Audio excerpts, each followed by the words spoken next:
শুভ সকাল, তোমরা কেমন আছো? আশা করি খুব ভালো আছো। গুড মর্নিং তোমাদের সবাইকে। দেখো সকাল সকাল আমি ঘুম থেকে উঠে বসিয়ে দিয়েছি গরম জল।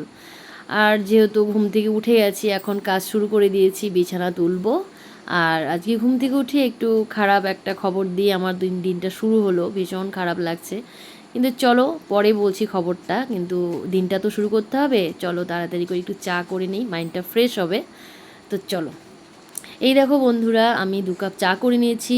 1 কাপ চা দাদা ভাইয়ের, 1 কাপ আমার চা, আর এখানে একটু খই আর মুড়ি নিয়ে বসে গেছি। দুজনে মিলে একটু চা খেয়ে নিব।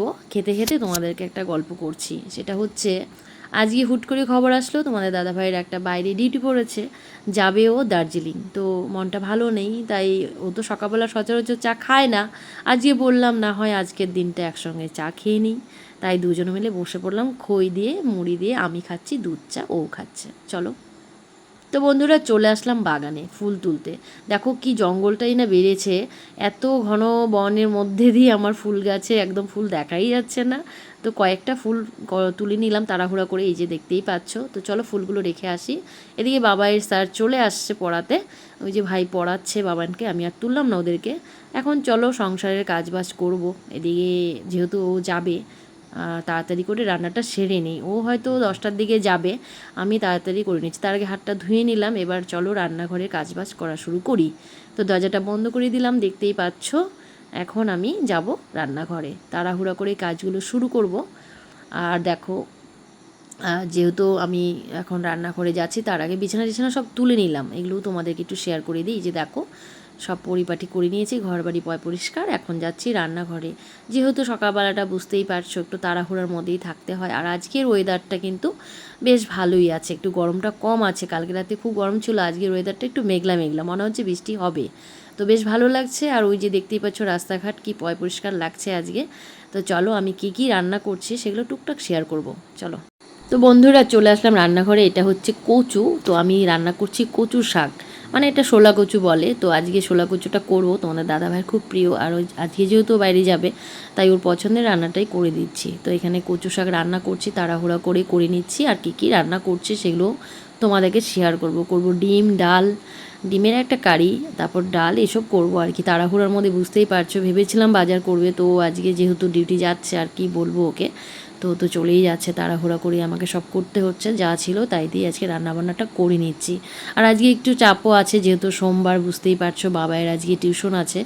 আর সোমবার দিনটা আমাদের একটু ব্যস্ততার মধ্যেই কাটে। এই যে আমি হলুদ দিয়ে নিলাম এখানে দিয়েছি পেঁয়াজ বাটা, রসুন বাটা, লঙ্কা বাটা, আর ফোড়নে দিয়েছি কালো জিরে আর শুকনো লঙ্কা দিয়েছিলাম ফোড়নে। তোমরা কে কে এইভাবে রান্না করো বলবে। আমরা তো মাঝে মধ্যে ছোলা দিয়েও রান্না করি, আর না হলে কাঁঠালের গুটিও দেই। এই সময়টা কাঁঠালের গুটি পাওয়া যায়। এই যে আমার কচু শাক হয়ে গেল, তোমরা দেখতেই পাচ্ছ। এই যে কচু শাকটা এইভাবে করে নিলাম, একটু পোড়া পোড়া করে, কারণ একটু ঝাল দিয়েছি। আর তোমাদের দাদা ভাইয়ের জন্য ভাতও বেড়ে নিচ্ছি, যেহেতু সময় নেই। বাবাই আর দাদা ভাই একসঙ্গে খেয়ে নিচ্ছে। এই যে দেখতেই পাচ্ছ বাবাইও খাচ্ছে। তো চলো তাড়াহুড়ো করে ওদেরকে রেডি করে দিলাম। তোমাদের দাদা ভাই এখন যাওয়ার টাইম হয়ে গেছে, 10টা বেজে গেছে। ওই যে দেখো ও চলে যাচ্ছে, তার আগে হয়ে গেল একটু বৃষ্টি। তো এখন বৃষ্টিটা নেই, তো চলে যাচ্ছে। কি বলবো, যেতে তো হবেই, ও ডিউটি ওকে পালন করতেই হবে। তো ওই যে ওইখানে আমি ওকে জ্যাকেট, কয়েকটা ড্রেস দিয়ে দিয়েছি। জানি না দার্জিলিংয়ে কেমন ঠান্ডা থাকবে। তো চলো পরে আসছি তোমাদের সঙ্গে দেখা করতে। তো বন্ধুরা বাবানের টিউশন থেকে বাবাইকে নিয়ে বাড়ির দিকে আসছিলাম। তো বাবাই ছুটি হয়ে গেছে, যাওয়ার সময়টা দেখায়নি, তাড়াহুড়ো করে চলে গেছি। তখন এত ব্যস্ততার মধ্যে ছিলাম, 3:30 থেকে ওর পড়া ছিল, খুব তাল মানে যাওয়ার সময়। তো এখন তাড়াতাড়ি করে আমরা বাড়ির দিকে যাব ভাবছিলাম। তো দেখলাম না ওয়েদারটা বেশ একটা ঠান্ডা ঠান্ডা ওয়েদার, আর বাবাই যেহেতু পাপা বাড়িতে নেই, তাই ভাবলাম যে ওকে একটু ঘুরিয়ে আনি। তো বাবাইকে বললাম যাবে ঘুরতে, তো বলছে হ্যাঁ মা যাবো। তার জন্য ওকে নিয়ে একটু বাইরে গেলাম, বাইরে বলতে একটু বাজারের দিকটায় একটু ঘুরে আসবো। তো একটা টোটো নিয়ে নিয়েছি, দেখতেই পাচ্ছ। বাবাই একটু হাসছে, বাবাইকে ভোলাচ্ছিলাম ওর বাবার কথাটা যাতে মনে না করে, তার জন্য আমি ওকে নিয়ে একটু বাইরে ঘুরতে গেছি। তো ভাবলো আসার পথে ওর মন পছন্দ কিছু নিয়ে আসবো। তো বন্ধুরা এই দেখো আমি কিন্তু যাচ্ছি বাজারের দিকে ঘুরতে। তো ঘুরতে ঘুরতে এখানে মনে হলো যে না তোমাদের সঙ্গে একটু শেয়ার করি, কারণ তোমরাও তো আমার ভিডিও দেখতে ভালোবাসো। অনেকেই আমাকে মেসেঞ্জারে কমেন্ট করছিল যে ইউটিউবে তোমার কিছু ভিডিও দেখছি বেশ ভালো লাগছে, তুমি আরও ভিডিও কেন দিচ্ছ না? তো এই যে দেখো, এটা স্টেশন বাজার, যেটা আমি সকালবেলা মর্নিং ওয়াক করতে মাঝে মধ্যে আমার ভিডিওতে দেখতে পাও এই বাজারটা। তো এখনও দেখছি বিকেলবেলাটায় এখনও বাজার বসেছে। এটা হচ্ছে একটা স্টেশন বাজার। এই যে স্টেশনটা দেখতেই পাচ্ছ, হোয়াইট কালারের ওয়াল দেওয়া, এগুলো হচ্ছে স্টেশন। আর এখানে আমি যাচ্ছি ওই যে স্টেশনটা, ভালো করে দেখে নাও তোমরা। আর পাশেই কিন্তু বাজারটা। আমি কিন্তু এখানে রোজ বেশিরভাগ সময় বাজার করতে এখানে আসি, আর ভালোও লাগে। তাই বাবাইকে আজকে স্টেশন বাজারটা ঘুরিয়ে নিয়ে যাচ্ছিলাম আর দেখাচ্ছিলাম। আর এই যে আমরা মা ছেলে টোটো করে যাচ্ছি, তা বাবাইকে বলছি, ভাই কেমন লাগছে? বলছে ভালো। ও কিন্তু ক্যামেরার সামনে আসতে ভীষণ লজ্জা পায়। চলো বন্ধুরা, তোমরা কে কে এরকম ছেলেকে নিয়ে ঘুরতে ভালোবাসে বলবে। আমি কিন্তু মাঝে মধ্যেই বাবাইকে নিয়ে বেরিয়ে যাই, যখনই ভাল লাগে, মনে হয় যে না বাইরে একটু ঘুরে আসলে বেশ ভালো লাগে, তাই ভাবি যে না চলো, যখনই মুড অফ থাকে আমি কিন্তু এইরকমটাই করি। তো বাবাইকে আজকে বললাম, বাবাই ঘুরবি? এমনিতেই টোটো করেই ঘুরছিলাম, তো বেশ ভালো লাগছিলো। টোটোওয়ালাকে বললাম, দাদা আমাদেরকে একটু ঘুরিয়ে দিবে? দাদা বলছে ঠিক আছে চলো। তো বাবাইকে টিউশনের ব্যাগটা দেখতে পাচ্ছ, কিছুতেই ব্যাগটা আমাকে দিবে না, ও কিন্তু পিঠে নিয়েই ঘুরছে। তা আমি বললাম ঠিক আছে রাখো, ও কিছুতেই যখন দিবে না আমি নিয়ে নিয়েই যাবে তো আমার সঙ্গে। ঠিক আছে চলো, আমরা মা ছেলে ঘুরছিলাম। এই দেখো স্টেশন বাজাতে খুব বেশি দূরে নয়। আর এই যে দেখো আম, আমি কিন্তু এখান থেকে আম কিনে নিয়ে আসছি। তো বাড়িতে চলে এসেছি, চলে এসে দেখো আমগুলো কত সুন্দর লাগছে না দেখতে, কিন্তু জানো আমগুলো কিন্তু একটুকু মিষ্টি ছিল না। আরেকটা জিনিস, তোমাদের দাদাভাই দার্জিলিং পৌঁছে গেছে, তারই ভিডিও তোমাদের সঙ্গে শেয়ার করছি। তো তোমাদের দাদাভাই দেখো ওখানে গিয়ে, আমি বলেছি ওখানে গিয়ে কিন্তু ভিডিও করবে, কারণ দার্জিলিং আমি যাইনি। তো এত সুন্দর, আমার তো টেনশন হচ্ছিলো, কারণ চতুর্দিকে এত খারাপ দুঃসংবাদগুলো আসছিল, ভয় লাগছিল। তো যাই হোক, ঠাকুরকে ডাকছিলাম যেন সুস্থভাবে চলে যায় এবং সুস্থভাবে বাড়ি আসতে পারে। যাই হোক, ও গিয়েছে। যাওয়ার পর দেখো এখানকার ভিডিওগুলো আমাকে শেয়ার করেছে, আমি সেগুলো তোমাদেরকে তুলে ধরছি। এত সুন্দর লাগছে দেখতে, এখানে তো পোড়া রৌদ্র পোড়া গরম, আর ওইখানে দেখো কত সুন্দর ওয়েদার, প্রকৃতির কি সুন্দর মায়া, তাই না বলো? এত ভালো লাগছে কি বলবো। আর দেখো মেঘগুলো কি সুন্দর ভেসে বেড়াচ্ছে, আর এই যে এখানে সবাই টুরিস্টরা কি সুন্দর জামা পরে পরে ঘুরে বেড়াচ্ছে। আমি তো গাড়িতে উঠতেই পারি না, ভীষণ আমার উল্টি আসে, আমার ছেলে আমি দুজনই, এজন্যই ভয়ে আমরা যেতেই চাই না, কারণ জানি না আদৌ যেতে পারবো কি না। তোমাদের দাদাভাইকে দেখে নাও, এই দেখো ও কী সুন্দর এখানে ভিডিও করছে। ওকে বলেছিলাম যে তুমি যখন যাবে আমার কিন্তু ভিডিও করে শেয়ার করবে, বলছে ঠিক আছে। এই দেখো হরিণের ছোট ছোট বাচ্চা, এটা হচ্ছে চিড়িয়াখানায় বোধহয় যত সম্ভব ও গিয়েছিল। তো চিড়িয়াখানার কিছু কিছু ভিডিও ক্লিপ আমাকে দিয়েছে, সেগুলোই তোমাদের সঙ্গে শেয়ার করছিলাম। তো কোথায় কোথায় গেছে, কি কি করেছে, ওগুলো আমাকে এসে বলছিল। এই যে দেখো একজন গাছ কাটছে, এত লম্বা গাছটা কি সুন্দর করে মেশিন দিয়ে কেটে নিচ্ছে, সেটাও তোমাদের সঙ্গে শেয়ার করলাম। তোমাদের দাদাভাই বলল যে আমি ভিডিওগুলো করে তোমাকে পাঠাবো, ঠিক আছে। আর দূরের দৃশ্যগুলো এত ভালো লাগছে দেখতে। আর ও বললো ওখানে নাকি ওয়েদারটা খুব সুন্দর ছিল, বেশি একটা ঠান্ডা ছিল না, তাই হালকা একটা গেঞ্জি পরেই চলে গেছে দিন।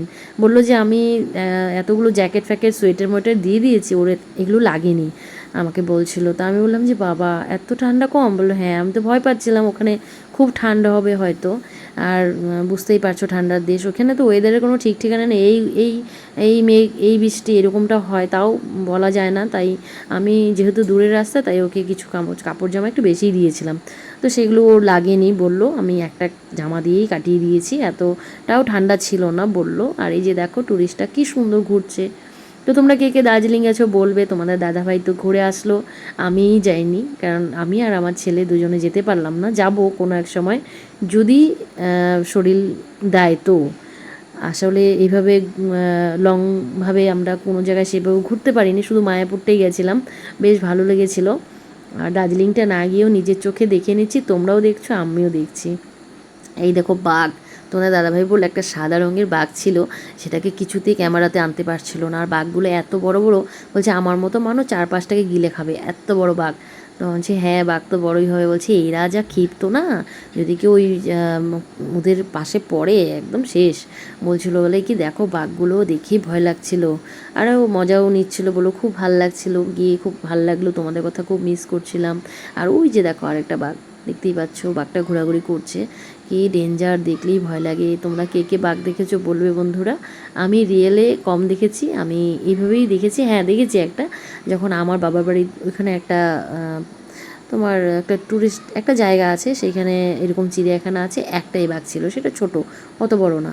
এইটাও আমি ভিডিওতে দেখতে পাচ্ছি কত বড় বাঘ। তোমরা কে কে দেখেছো বলবে, আর কেমন লাগছে আমার ভিডিওগুলো সেটাও বলো।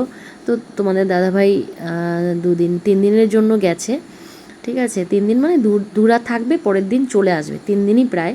ও যেহেতু আজকে প্রথম দিন ওরা পৌঁছে গেছে, গিয়ে ওরা আমাকে এইরকম ভিডিও শেয়ার করছিলো, তো সেগুলোই আমি তোমাদের কাছে তুলে ধরলাম। আমাদের ভিডিওগুলো কেমন লাগে অবশ্যই বলো, যদি ভালো লাগে একটা লাইক করো। আর হ্যাঁ, যারা নতুন আছো বন্ধুরা, প্লিজ আমার চ্যানেলটাকে সাবস্ক্রাইব করে পাশে থেকো। আজকের জন্য ভিডিওটা এখানেই রাখছি। টাটা বন্ধুরা, বাই বাই।